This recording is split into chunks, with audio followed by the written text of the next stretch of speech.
Welcome to Tales of the Twisted. True stories of the strange, weird, bizarre, and eerie.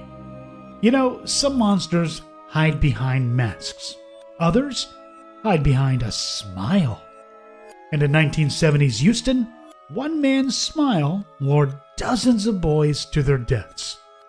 This is the true story of Dean Corll.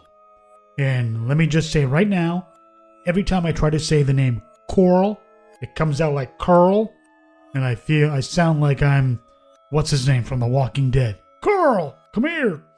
So I apologize. Anyways, this is the true story of Dean Corll, the man the press would one day call the Candyman Killer. A quiet neighbor with a candy shop, and a secret that would shock the nation. Dean Arnold Corll was born on Christmas Eve, 1939, in Fort Wayne, Indiana. He was the first of two sons born to Mary Robinson and Arnold Corll. The marriage was rocky and the home kinda tense. His parents fought constantly, and when Dean was 7, they divorced. He grew up withdrawn, uncomfortable around people his own age, yet polite to adults. His mother described him as kind and gentle, but there was always something off. After high school, Corll moved to Houston, where his mother opened a small candy business. Dean helped her make pralines and pecan treats, wrapping each piece by hand. The neighborhood kids loved the shop, and Dean, the quiet man behind the counter, loved the attention. No one could have guessed that his nickname, the Candyman, would one day take on a horrifying new meaning. By 1967, Corll's mother remarried, leaving Dean to run the candy company alone. So he worked long hours, often hiring teenage boys from the neighborhood to help him out. He paid well and treated them like friends. Sometimes he invited them over to his apartment to play pool, drink beer, or just hang out. He was the cool older guy, quiet, generous, and above all else, fun. But his interest in these boys went far beyond friendship. When one of his employees complained that Corll made unwanted advances, his mother fired him. Not the employee, but her son. And then the damage was done. Dean left the candy business and began spending more time alone. It was around this time that he'd met David Brooks. He was a thin, shy boy, barely in his teens, and Brooks looked up to Corll like a father figure. Corll bought him gifts, let him hang out at the apartment, and slowly began to twist his sense of right and wrong. By the time Brooks was in high school, Corll had complete control over him, emotionally, psychologically, and financially.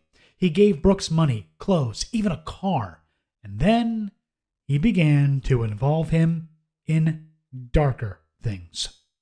In 1970, the disappearances began.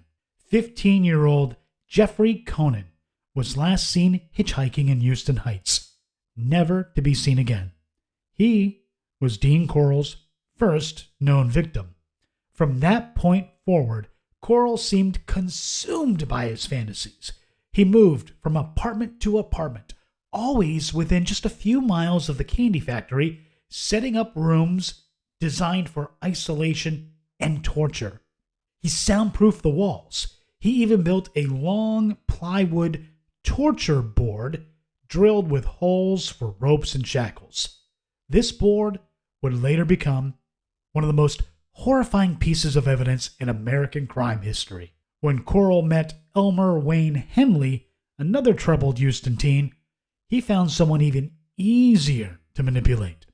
Henley was only 15 when Corll promised him money, $200 for every boy he could bring to him.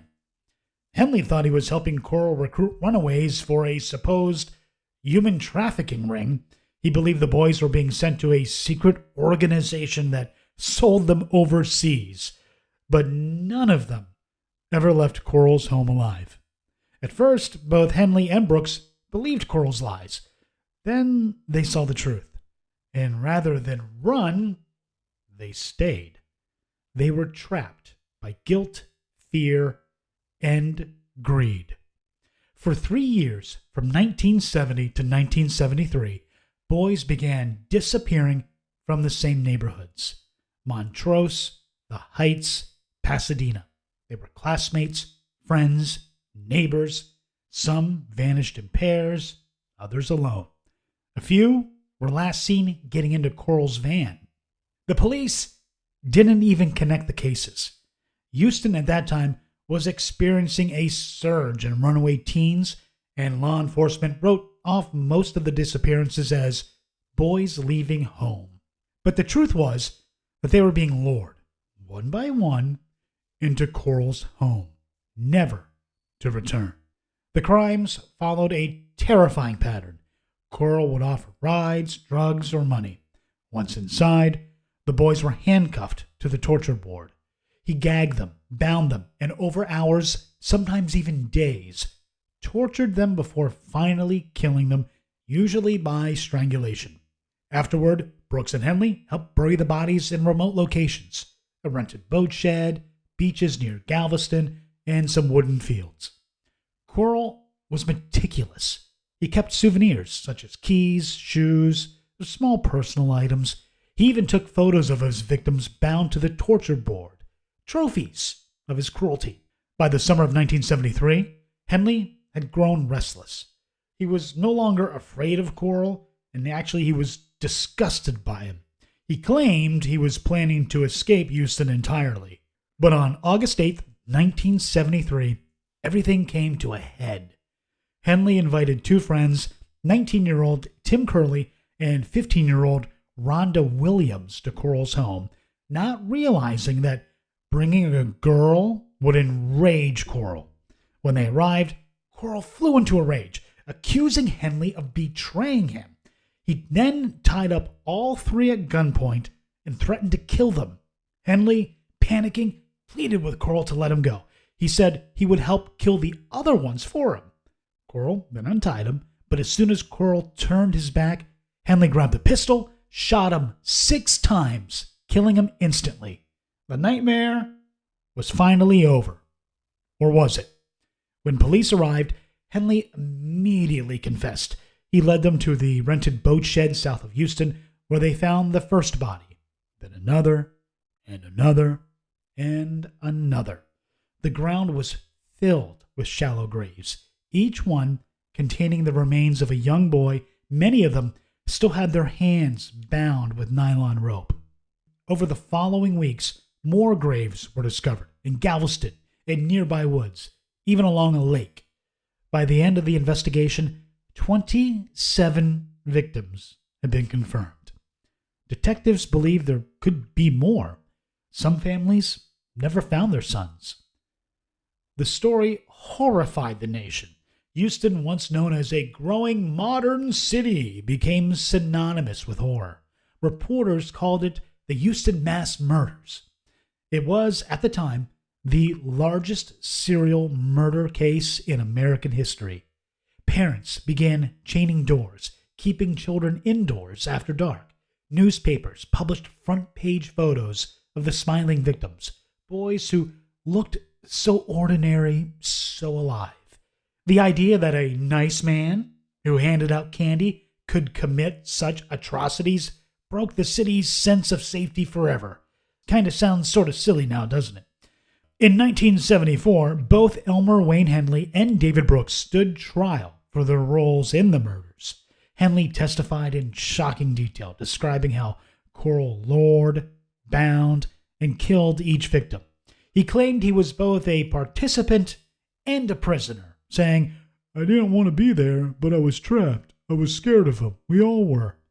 The jury wasn't sympathetic. Henley was sentenced to 6 consecutive life terms. Brooks received life in prison as well. To this day, both men remain incarcerated. Dean Corll's death marked the end of a nightmare, but not the end of pain. For decades, families of the victims have continued to hold vigils, searching for closure. Even now, investigators believe there still may be unidentified victims buried somewhere in the southeast Texas area, forgotten graves beneath concrete and overgrowth. And the name Dean Corll still echoes through Houston like a curse. A quiet man, a candy maker, a serial killer. Proof that sometimes the monsters who haunt us most are the ones who look the most ordinary. You've been listening to Tales of the Twisted, true stories of the strange, weird, bizarre, and eerie. If you found this story chilling, follow the show and share it with someone who loves the dark side of true crime. Because sometimes the truth isn't just stranger than fiction, it's far more twisted.